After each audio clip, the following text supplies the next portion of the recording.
This is the Hunky Homesteader. So last week we were doing some videos of our raised beds, which I have just down here, but we put in a lot of, by the way, we started all of our products this year from seed, and we use primarily Kazawa Seed Company because we do plant a number of Japanese and Asian varieties of plants.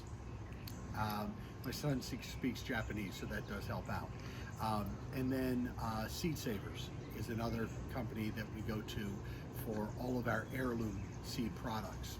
So a number of climbers, beans, cucumbers, some climbing squash. So we needed to have some trellis, much more than we had. So what I did is these are 7-foot T-posts. These I think I just picked up at Lowe's. My favorite product of the season, I think, this year are the cattle panels.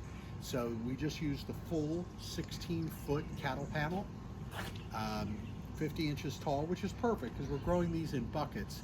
So they're sitting just above where the trellising begins. So I take these in about 18 inches in terms of depth, and that gives me plenty of room to trellis. And very secure, it's not going to carry much weight. Honestly, the cattle panels are overkill, but we do have some pumpkins down at the end, so that's going to be a little bit of a heavier load for what we're trellising.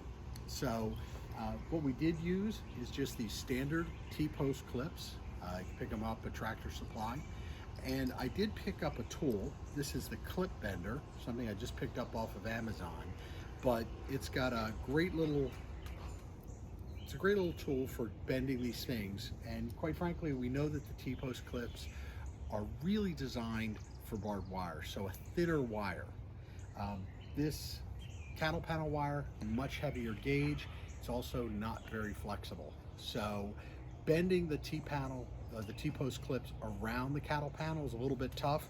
I'll tell you what, for 18, 20 bucks, this clip bender product that you pick up off of Amazon makes the job go a lot smoother. And we all know that T-post clips don't come with directions, so we kind of had to figure it out a little bit, but we just simply clipped this over one side, wrapped it around the post, took the tool, bent this one side, usually about twice around the cattle panel, more than enough to hold it in place, and we did about 3 or 4 per T-post.